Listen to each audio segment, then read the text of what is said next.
చాలా రోజుల తర్వాత ఒకప్పటి ఆంధ్రప్రదేశ్ ముఖ్యమంత్రి, ఇప్పుడు ప్రస్తుత ముఖ్యమంత్రి ఆంధ్రప్రదేశ్,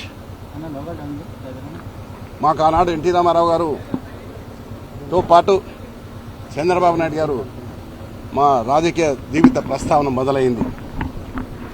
అనేకమైనటువంటి ఒడిదొడుకులతో తెలంగాణ ఏర్పడిన తర్వాత ఎన్నో కష్టాలు పడి ముఖ్యమంత్రిగా మళ్ళొకసారి చంద్రబాబు నాయుడు గారు ఆంధ్రప్రదేశ్ ముఖ్యమంత్రిగా కావడం మాకు అందరూ కూడా సంతోషమైన విషయం. ఆనాడు ఎన్టీ రామారావు పాలన మళ్ళీ రావాలని, ఈ తెలంగాణలో కూడా మళ్ళీ ఎన్టీ రామారావు ఏ విధంగానైతే బీద బడుగు వర్గాల ఆశాజ్యోతిగా నిలిచాడో ఆ విధంగా తేవాలనే ఉద్దేశంతో ఈరోజు వారిని కలవడం జరిగింది.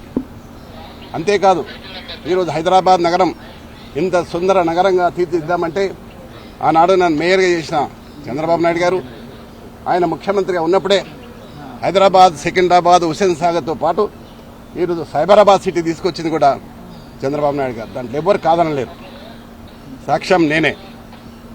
ఈ హైదరాబాద్ నగరంలో clean and green, the best city award, the best tourism award తీసుకొచ్చింది కూడా చంద్రబాబు నాయుడు గారు. అయితే ఈ మధ్యకాలంలో తెలంగాణ అంశం వచ్చి మరి ఏం జరిగిందో మనం అందరం చూస్తూనే ఉన్నాం. కానీ మళ్ళీ పూర్వ వైభవం తీసుకురావడానికి మేమందరం కూడా చంద్రబాబు నాయుడు కలవడం, మరొకసారి మనం పిలిచి మాట్లాడుతున్నాడు. తప్పకుండా మళ్ళీ ఆనాడు ఎన్టీ రామారావు గారు ఏ విధంగానైతే పరిపాలన చేసిండో ఆ విధంగా చేస్తానికి మేమందరం కూడా కృషి చేస్తాం. నేను అందరినీ కూడా శ్రేణులకు వస్తున్నా. చాలామంది తెలుగుదేశంకు ఎన్టీ రామారావు అభిమానులు ఉన్నారు. ఇంకా వారందరూ కూడా ఏకతాటి మీద తీసుకొచ్చి మళ్ళీ పూర్వ వైభవం తీసుకోవడానికి మేము ప్రయత్నం చేస్తాం. 100% వెళ్తాం.